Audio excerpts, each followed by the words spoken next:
Now we are starting with the third session of the day, Space for Disaster Resilience. As climate change intensifies the frequency and severity of natural disasters, satellite intelligence has emerged as a critical enabler for early warning systems, rapid damage assessment, relief logistics, and resilient recovery planning. This session will examine how India and global stakeholders can harness space technologies to better prepare for an for and respond to disasters. To chair and moderate this discussion, it's my privilege to invite on stage Dr. Jayaprakash V. Thomas, Director, Earth Data Processing and Outreach, ISRO Headquarters. I kindly request, sir, on the stage. It's our honor to have you with us today.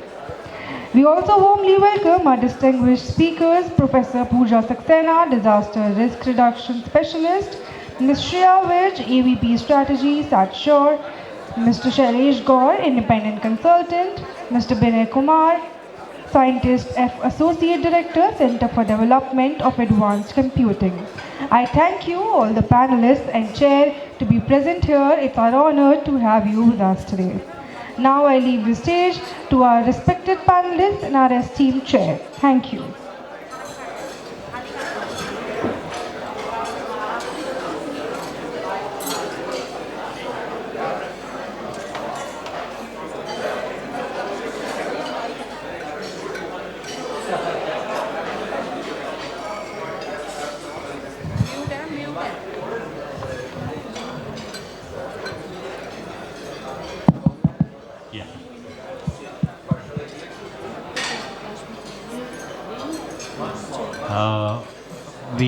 We need to have one more panelist.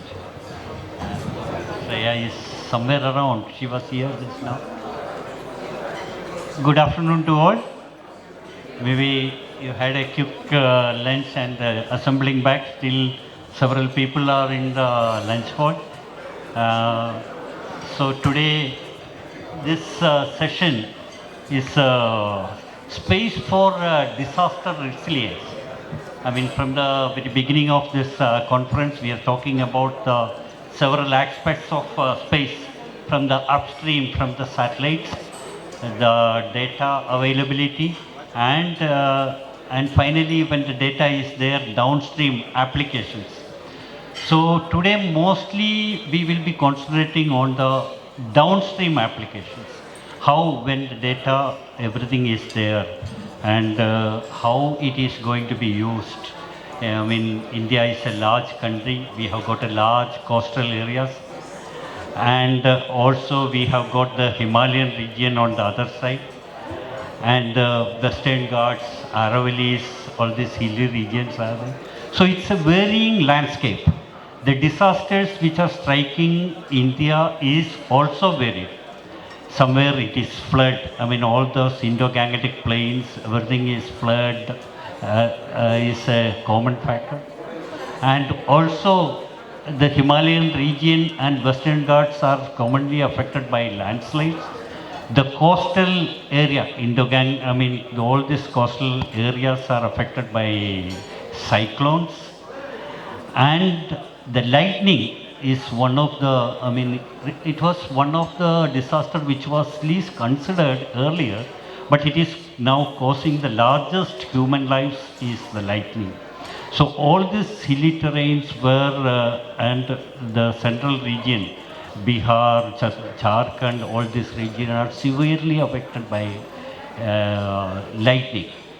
And also the higher regions are affecting, all this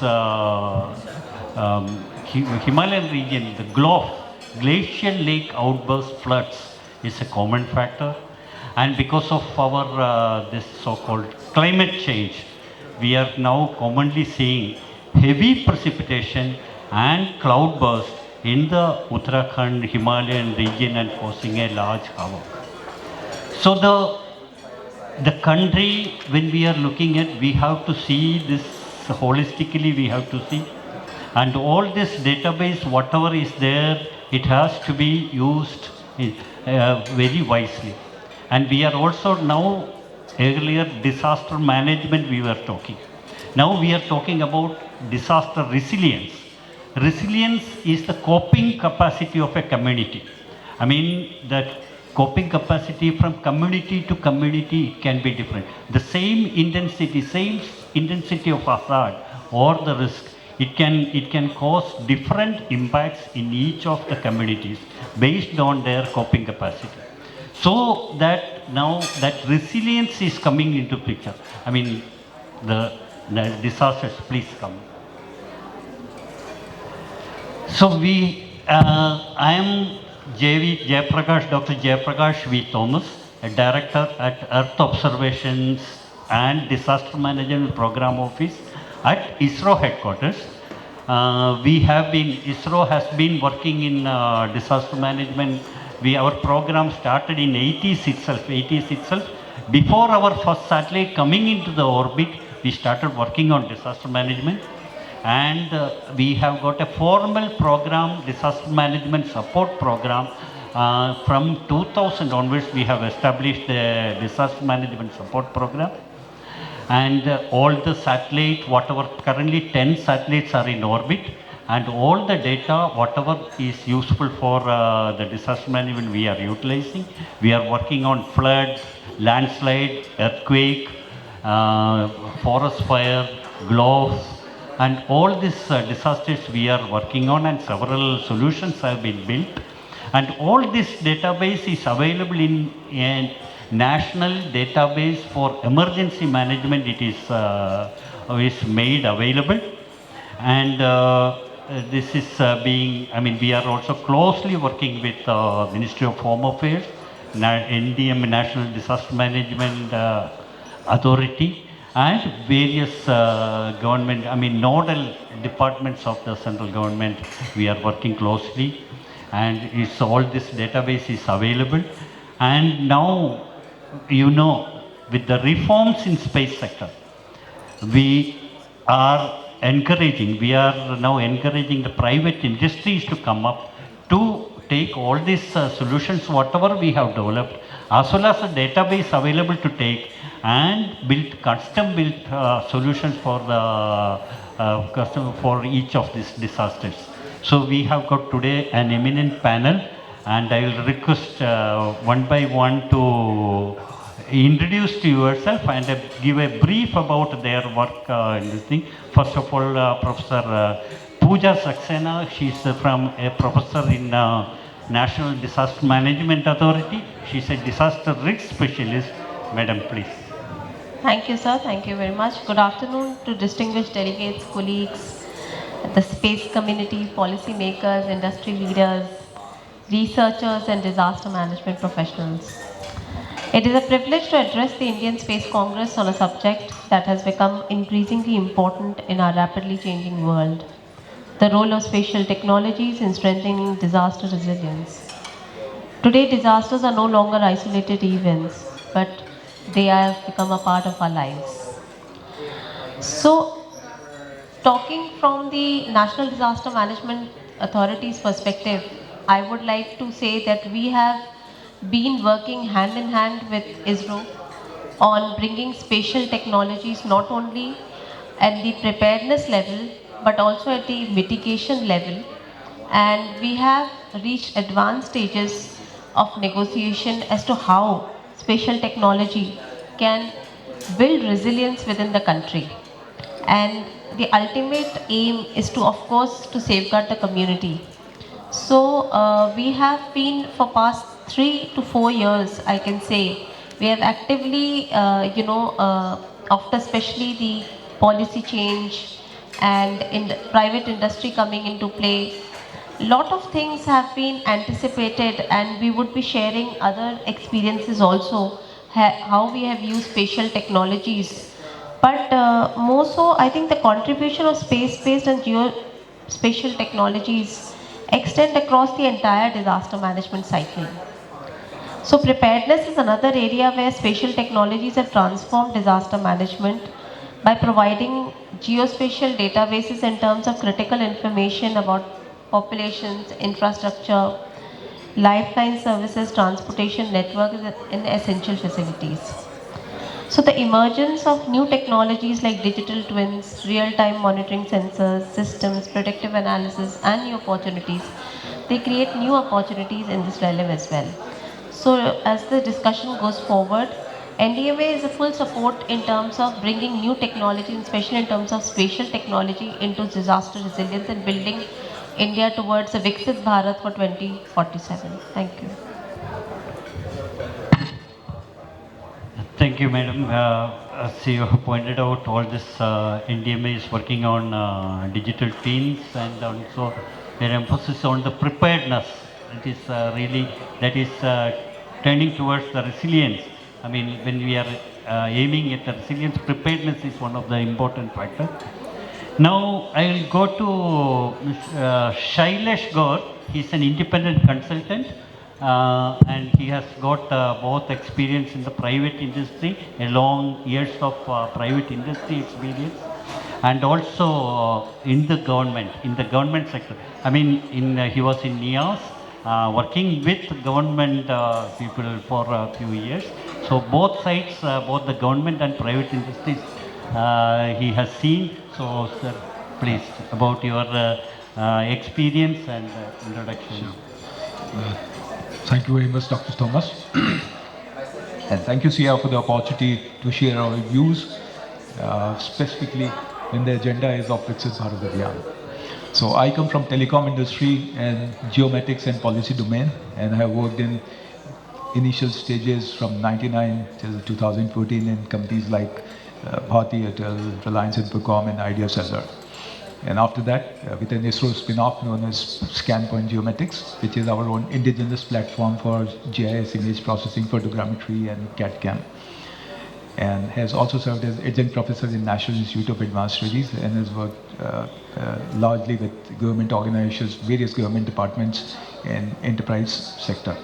So my first-hand experiences were dealing with, say, municipal corporations, SDMAs, and national organizations. So first cut exposure was there in Gujarat, where first 12 years of my career was there from 1999 till 2010, while Modi ji was CM of the state, and there we saw huge magnitude of disasters like earthquake of 2001, 2006, Surat floods. And Surat floods gave a very detailed insight while I was handling as a South Gujarat cluster head for Reliance Communication, that how last mile information serves as an early warning.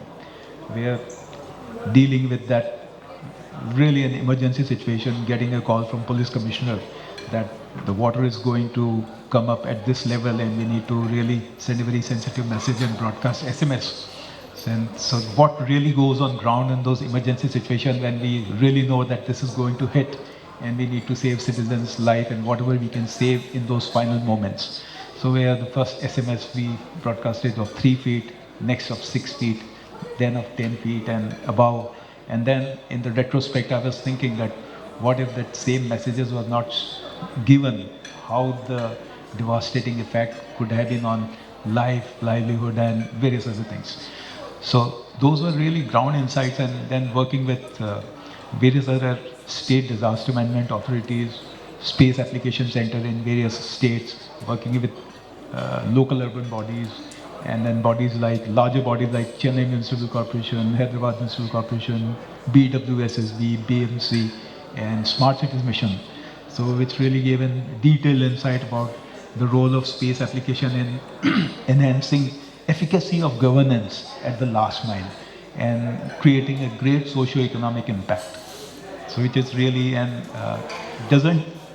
comes out so visibly what we see as the impact of mobile telephony, which is used by mass market. But then having an endpoint device now in the hands of 800 million citizens, so those last mile OODA completion is also very, very easy. Yes, sir. I mean, you have, 2-3 points I have just noted down is, one is SDMS, you have told, communication, you have mentioned, early warning, last mile efficacy. I will have some questions maybe in the next round. I will have some questions on these things. Now, let us move to Ms. Shriya Vij. She is additional Vice President Strategy of SatSure. SatSure is one of the companies which are it's a pioneering company who has been using satellite data and developing applications. In the downstream applications, they are one of the pioneering company. So she is the one panel, I mean purely from the private sector she is representing in this panel.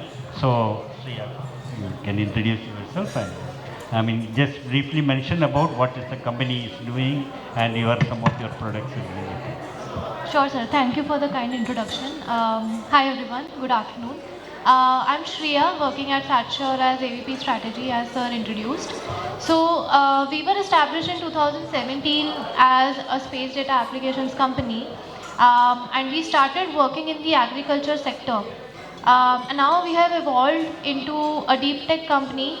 We work with different types of Earth observation data, not just from satellites, but also aerial, LiDAR, and so on.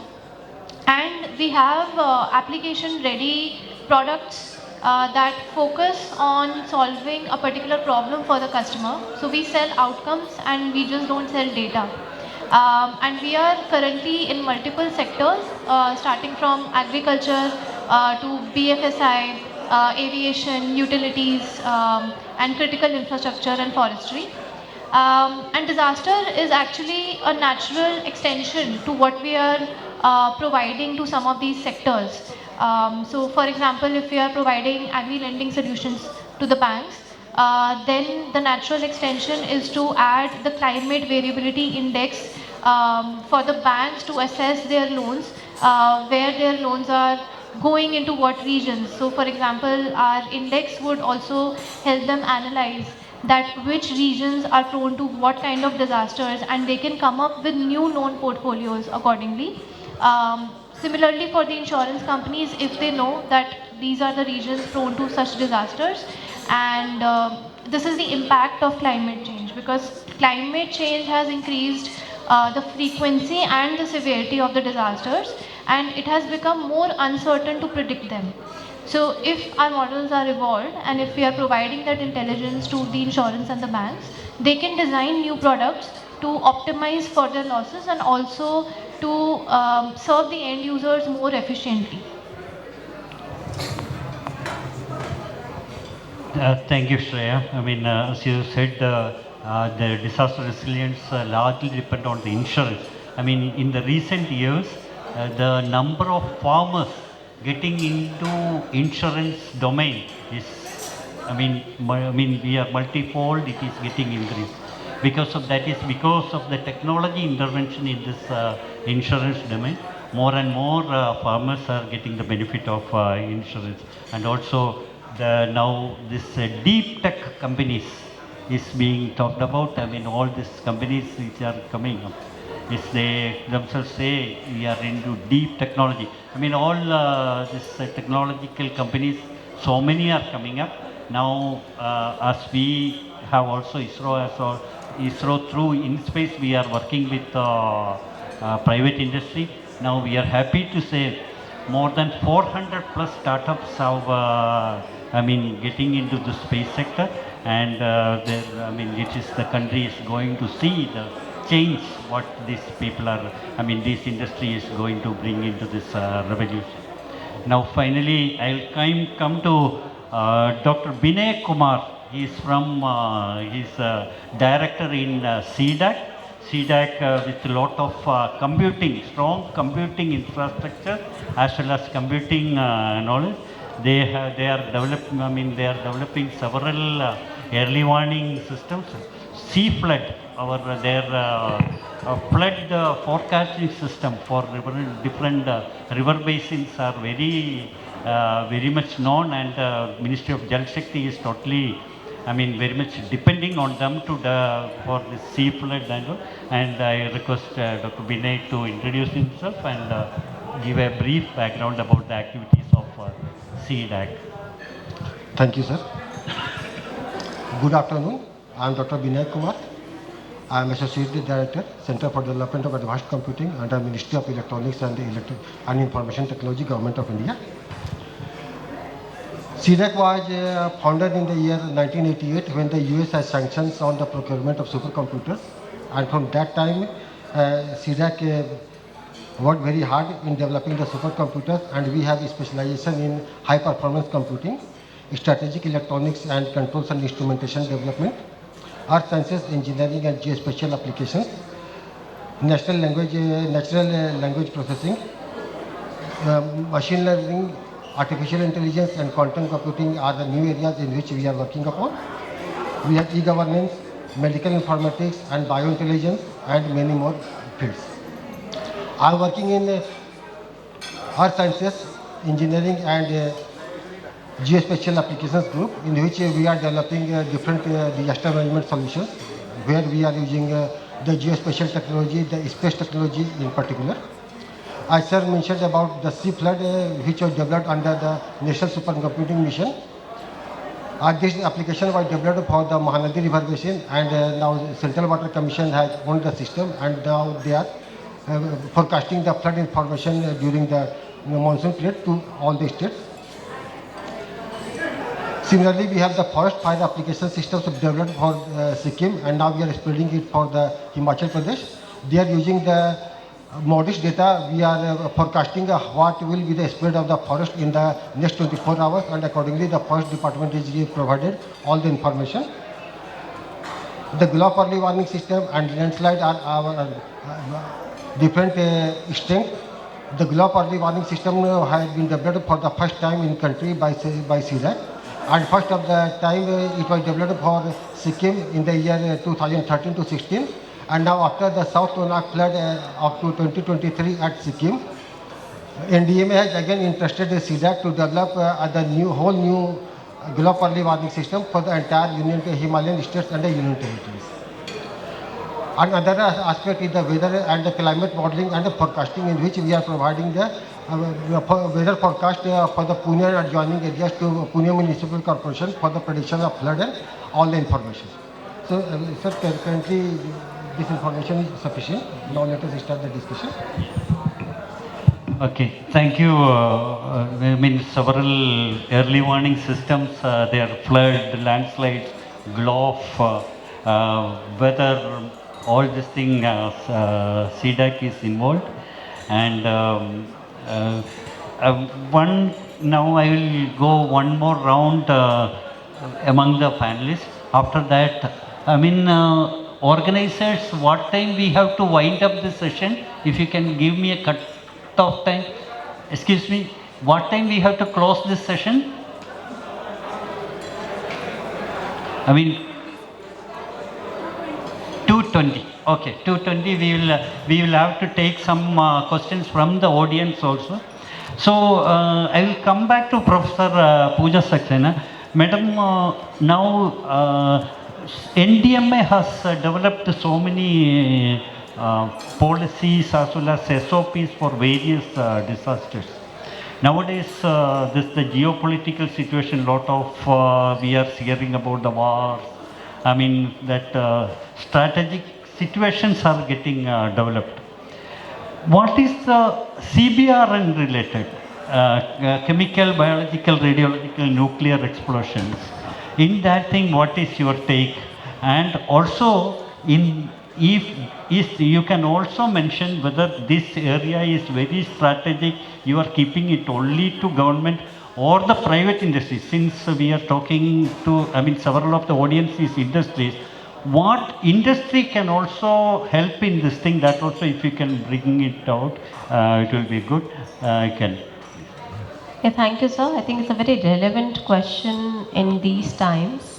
So, and I think the area deserves a particular attention as the application of spatial technologies in managing CBRN, that's chemical, biological, radiological, nuclear, explosives sector is very, it's kind of very critical, because emergencies in this sector can really, if not handled well, can go out of hand. So, and such incidents do require rapid assessment. Whenever such incidents happen, we need to act swiftly, fast, and spatial technologies play a very important role during such nature of events, because we in any of the examples, whether it's a gas leak, whether it's any kind of explosion which has happened, whether you must have seen a lot of factories, explosive factories are having these kind of explosions, and a lot of big trucks being facing accidents and turning over and leakage at various junctures. So we need to, the whole thing is to cordon off the area, the whole thing is to keep the community safe and to have the first hand measures of controlling that situation. So right now I have to say that under the CVRN wing, we are at a nascent stage presently with the solutions, though DRDO has a lot of solutions which and they are open to technology of transfer if the private organization is mature enough to handle it. But I think we need to go a little bit out of the box to think on the solutions, and of course India is one. We can, as government, we would invite private sector to think in this very critical area, and of course, as you know, sabka saath, sabka vikas. That's what PM Modi says. So we have opportunities ample opportunities for the private sector, and I think the Satellite Industry Association at this juncture is at a very well placed situation where they can bring special technology, especially in terms of private sectors, coming to us with solutions as to detailed solution oriented approach, where the data, because now we know that more and more the data policy is also where we are not going to keep our data outside the country. We are only going to have inland data centers and stuff like that. So I think it's very important for the private. It's a great opportunity, I would say, for the private players to come out and support the government and support the nation in this very important initiative. So looking forward to hearing more from the industry on this. Yeah. Thank you, madam. I mean, even this dangerous material, when it is transporting also, tracking them, all these things, solutions are simple solutions. One packet is going from one point to the other point, even tracking with simple GPS solutions. All these things will contribute a lot to this safety of this material and reaching it safely. And all the other training related this thing also, if industry also can take, but that will be a good initiative. Now, sir, madam, as I have talked about NDMA, you were talking about SDMS.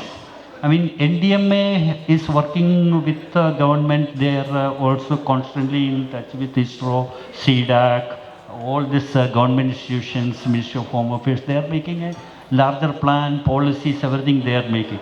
And there is an SDMA, and also there is one more step called a DDMA, District Disaster Management Agency. District Disaster Management Agency is not very much developed, but SDMAs in most of the states, they are active. Can you just, since you were mentioning about SDMA, how this SDMAs are functioning, and whether they have got the capabilities, I mean whether they have got the understanding and about the solutions, everything, and how industry can support this SDMA activities. If you can elaborate on it, it will be good for all. Thank you for the question. And this brings a very relevant question where we first hand contributed. The latest SDMA being created was APSDMA. So when APSDMA was getting created, it was a lot of tendering process and everything has started, and private sector was also invited. And we also participated in the tendering process by seeding in the IGIS platform, which is the core. So apart from weather station, sensor data, and various other data. So our own first-hand witness of APSDMA's success is handling the lightning, where prior to that, the mortality rate due to lightning was 18 per day. And now, after the early warning which they are generating, which they are accurately generating day after day after day, 45 minutes prior to that, completing the OODA loop, giving it to the district officers where they are evacuating the area, and they have brought the mortality rate to near zero. And this is one of the success stories of how the SDMAs are functioning and how they are coordinating with the district authorities on the ground level and how it is going back to the taluka places also, where the communication is completed through the last mile connectivity of telecom. Secondly, another example is of the close coherence of working of SDMA and Space Application Center, which is KSNDMC and KSRSEC, and KSRSEC having a body known as KGIS, where they are housing around 300 to 400 watt resources, where they are creating data sets and helping various other government departments to create their own GIS cell. So where they first handhold, create data sets, they train people, they create GIS cells, and that's how continuously data gets updated and real impact gets generated on the ground. So it's a great success story out there, which needs to be replicated everywhere across the country. And that's where the opportunity for industry also comes in. Because within the government domain, there are a lot of processes, policies where hiring of people and is not possible with the budgetary constraints and all that. But say example of KGIS where 300 to 400 people are always there in creating, updating data sets, where this system needs to be replicated across the country, across the state, which will give a huge impetus in terms of efficacy of the last mile delivery in each and every department. So disaster being only the one. Now, with updation of going to your question of DDMAs, but then apart from DDMAs, if you see the municipal structures also. So now with the Smart City Mission, we have got 100 ICCCs. And with all of those 100 ICCCs, we have seen that basic things are there with GIS layers being there. Some of them have created the 3D cities. And now some of them have created their utilities also in the smart way. So those who have created in 3D and those who have got the right DEM also, they can do the correct flood simulation models. Though the definition of smart city is based on the geography, but then this needs to be expanded to the greater municipal area also, so that the entire city GIS model can be done with the right DEM, 3D model, and then we can do with the flood simulation models also, and can give an early warning to citizens through the completion of UDA, where we can save a lot of insurance costs and getting into the zero-sum game, that whatever capex we are doing, which is getting washed away by one of the disaster, that can be really averted with this. So the next immediate step and opportunity for the entire industry is that getting the entire city GIS model to the greater municipal limits, not to the municipal limits, but to the greater municipal limits, where the gamification of the next urban planning is there, where the mitigation of the urban flooding will also be there. That is the next. Yes, so the thing, each of the state, the problems will be different. Some states will be looking at the urban flood. Some states will be looking at the lightning. And so in each of these SDMAs are mandated for making their own plan, disaster management plan, as well as carrying it over all the programs. So there and all, there is a huge opportunities there. The states, you can be consultants to this thing. They will be looking at the private industry for all the solutions. The tailor-made solutions for that state. There are a huge opportunities available today. Now I'm coming to this Shriya. Shriya, now you are in as a industry perspectives you can bring in. See, what does that, as an industry working here in this downstream application, you may have some challenges, you may be facing some challenges. What is that you are expecting from the government and central government agencies as well as the government? What is that your expectations to take this into the next level? That can be, not only to you, all other industries also, what they may be, that perspectives, can you throw some light? Yeah, sure, sir. So I would suggest that since we were talking about different SDMAs and their requirements, and sir also mentioned that there is a lot of potential to replicate the case study and to at least establish the base GIS layers so that they can also adopt solutions that private players like SatSure provide. That's one basic requirement, that they should have a legacy system updated or at least ready enough to adopt the technologies that we are developing.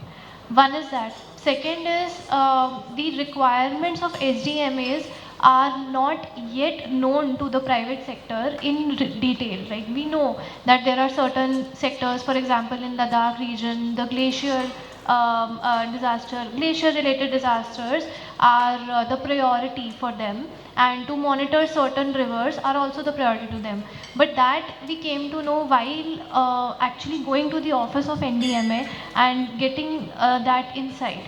So if there are certain public platforms, or if each of the individual SDMAs can conduct consultations and workshops, and then invite different stakeholders from the government, from private industry and the academia, and together we can come up with a problem, like together we can define the problem statements, and then we can see that who can solve what. My request would be to have that common platform so that we can meet the stakeholders to whom we can provide the solutions to. Yeah, that's an important point. I mean, like this workshop, state level workshops involving all. I mean, if states can come out with their problem statements, it will be easier for the consultants or the industries to take that thing and make solutions. And also we may be looking for whatever the infrastructure or the data specific to that state, whatever the data what is available, that also is made available to the industry, then it will be easier for them to create solutions. Sir, since we are almost running out of time, Sir Binay Kumar ji, you are you are very good in computing, and you are developing lot of early warning systems. In this, how the industry can, I mean, as the government is looking at this industry participation, how industry can participate in your activities as a partner or as taking the developed technologies, everything. What are the opportunities CDAC is offering for the private industry? Right. So as you have stated, high performance computing is the backbone of CDAC, and all the CDAC solutions we are developing on HPCs. Our ministry has also given the mandate that CDAC should take up the lead and generate the proof of concept systems.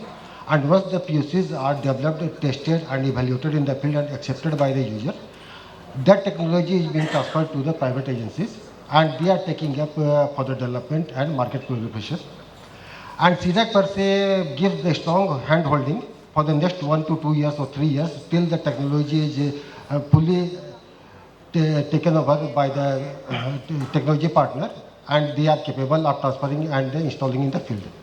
So CDAC is helping the industry, CDAC is developing the industries, CDAC is working on the lines of the government of India for making the Atmanirbhar Bharat, Make in India and the Viksit Bharat. So we are working in lines of the government of India and providing all the necessary support to the private industries for the development. And not only them with the private industries, CDAC is also working with all the state agencies, the SDMAs, the DDMAs, the NDMAs, the central government agencies, for developing all the solutions as per the requirement of the government. So we are within working with so particularly we should say we are working within the ambit of the government of India's scope. Okay, that's, I mean, we have gone 2 rounds. Since time is, I mean, it's also running out, quickly I will take 1 or 2 questions from the audience. If anybody has a question, yes, you can introduce yourself and put your question. And whom you are, I mean, out of the panelists, whom you are asking the question, that also you can indicate. Yes. Good afternoon, sir, and all the panelists. I am Proshmit Chaudhary from Goa, and my question would be to mostly all of you, is that what is India currently doing when it comes to, like how you all spoke about mitigation, right? So what are we doing in terms of adaptation of different communities and various stakeholders in the times of climate change nowadays?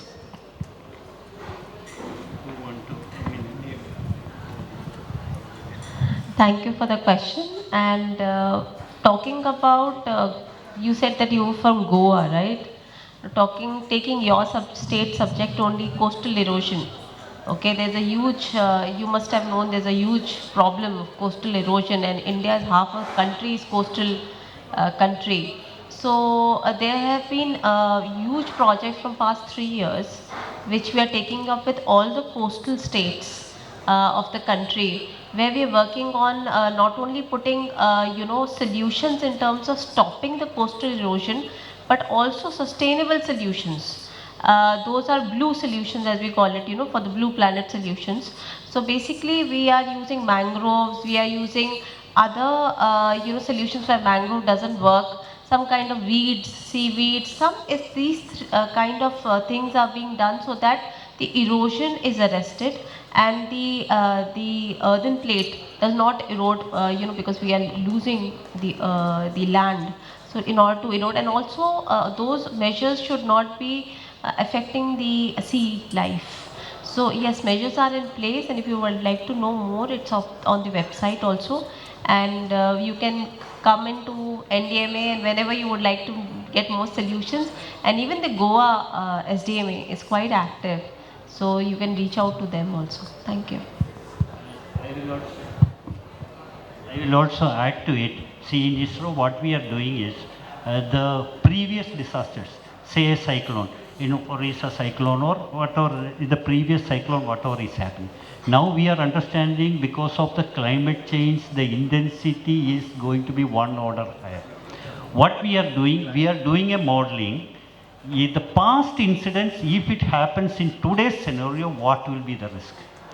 How that, to understand that change, what we are doing is past incidents, we are modeling towards today's scenario and seeing what is the, and the second aspect what we are looking at is cascading effects.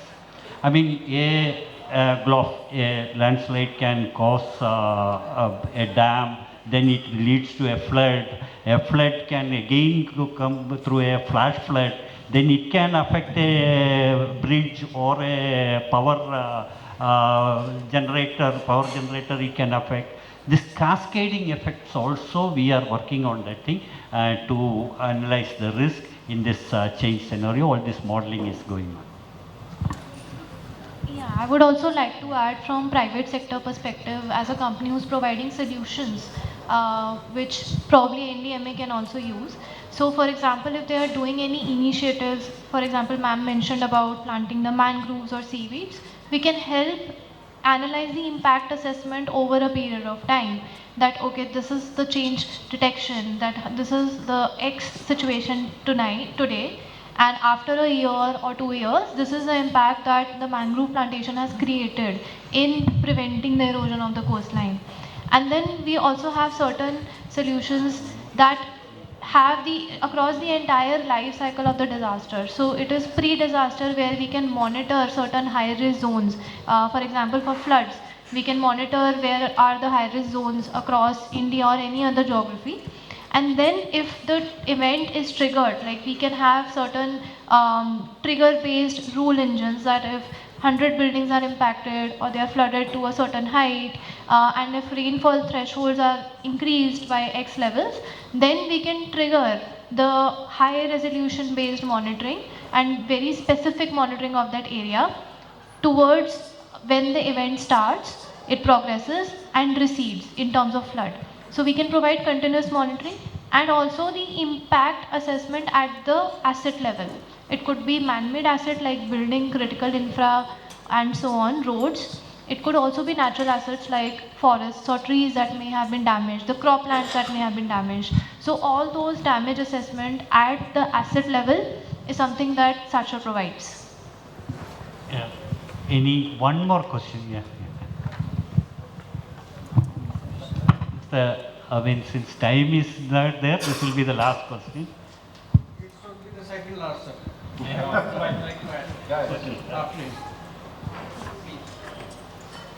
Good afternoon. I am Dr. Vinod Kaushik. I am CBR and defense scientist, presently working at NDMA. Sir, you started with CBRN, so I would like to inform both of you that NDMA is working on developing a mobile app which is named CBRN Smart. And CDAC has already developed our Sachet, and we would be adding that CBRN component to it. And CBRN is a big problem for us. First of all, it's a highly uncertain. Some are low probability incidents, some are high probability incident. Impact is high. Now, problem is we do not know where it will occur. 732 districts are there in India, out of 26 states and UTs. So we do not know. Now the problem is that just Shriya is saying, we want to pinpoint each and every industry, what they are doing, what they are transporting, what they are hiding, what they are not telling. Please don't mind. Okay. We have seen that they are given license of 15 ton and they store 100 ton. Problem for NDMA, problem for SDMA, and problem for DDMA. Fact I am telling, sir. So we are now, whenever we go to SDMAs or DDMAs, DM asks us, sir, please tell me what I have to do at the time of CBRN. Very simple question. So we are now bringing information in his or her pocket, where we seek help from all four. Fifth is our only. So in whatever way, and if industry, as Shriya is saying, she can have the 3-layer GIS information, good. We want the complete, I know I am talking very high. We want to see the complete India in our that app. Because any DM will call us at the NDMA control room, sir, this problem has occurred, and please tell me what I have to do. And at that time I may not be available, she may not be available, or that is the problem. So we are working on it, and we need a good help from this Space Congress. We have come only for that because we knew from Pooja that disaster management and satellite application somebody is talking.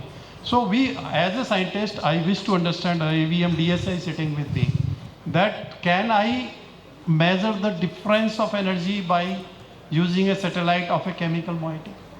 If a chemical is released, this is particularly for Dr. Thomas, or if like whenever radiation is released, there is a change in temperature, sir.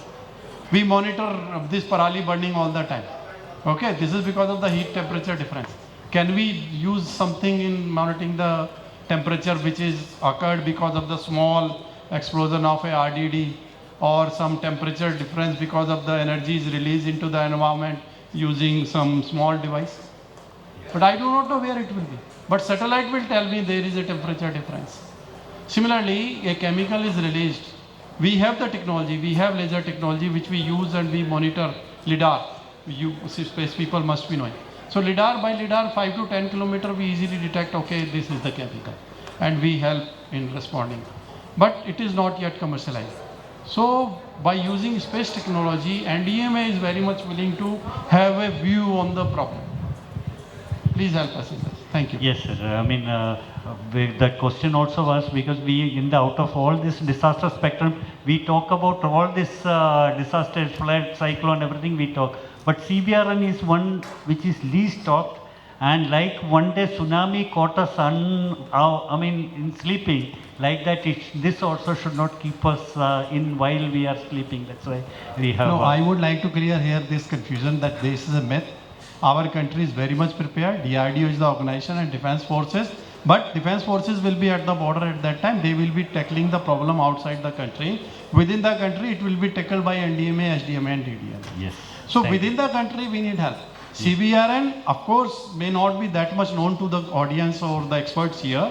But, sir, CBRN preparedness is very well going on. Yes. And NDMA, in our division, we are now making it nationwide. Yes, thank you. For civil side. Thank you for this. Yes, for defense it is already there.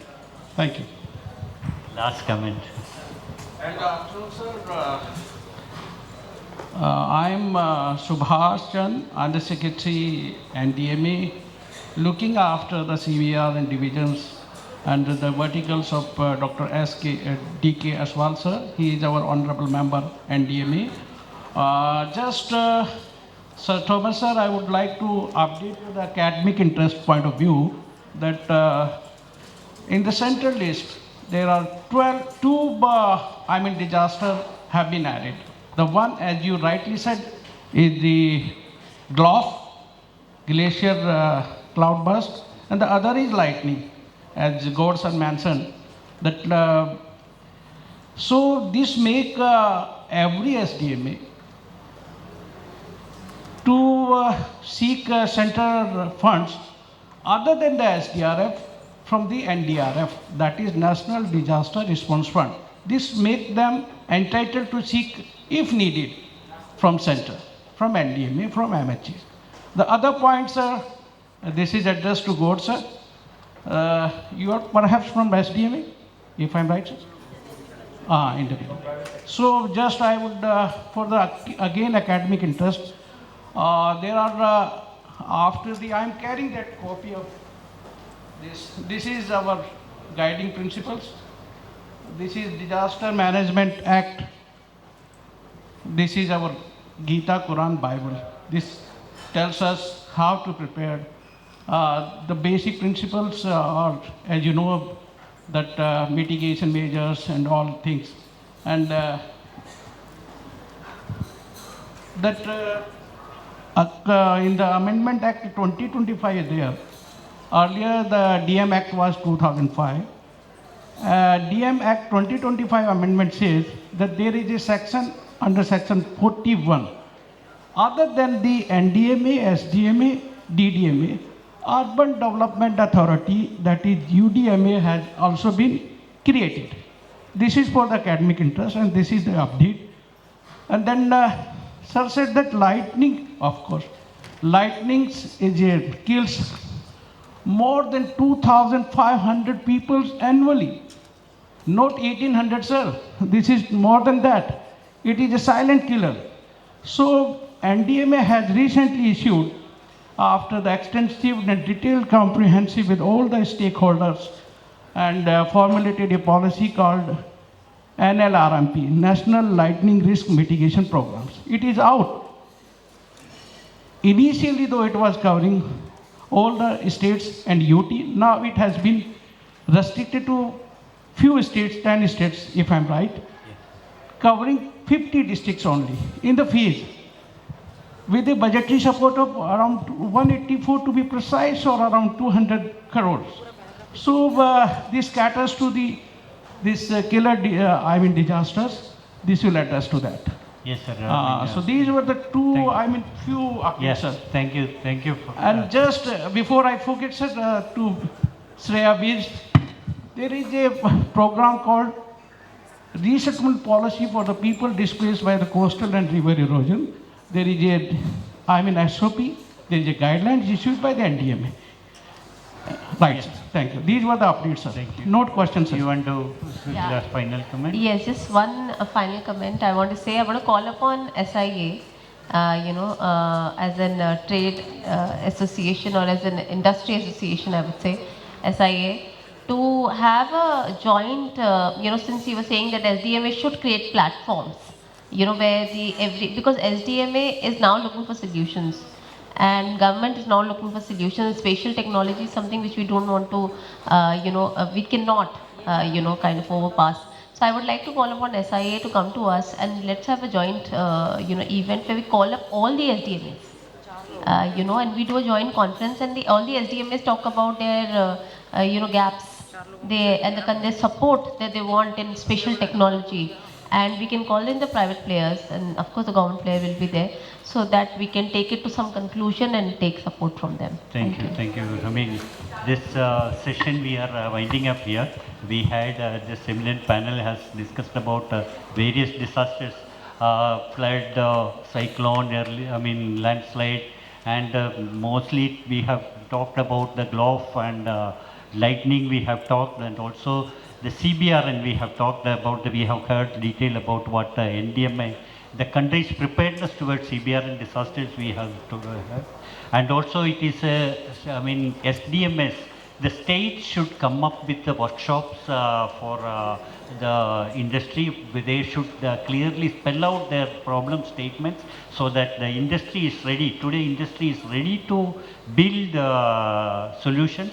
And all the new technology, deep technologies, all this AI, quantum technology, all this is available, and even private industries are also using all these latest technologies. and they are ready for building solutions. Only you have to come out with a solution and where to we enter. That is what private industry is looking at. So more and more open discussions between the government and the private industry is solicited, and the government is working, and government is also looking forward for the industry to come up and take more load, and also the custom built solutions from the private industry. I am here, I am winding up this. Then thank you very much to all the panelists as well as the audience, and for this interesting panel. Thank you very much, Chair and panelists, for a timely and impactful discussion on how space technologies are becoming indispensable tools in our collective response to disasters. May I now request all the panelists to come forward for a group photograph. It was an honor to have you with us today.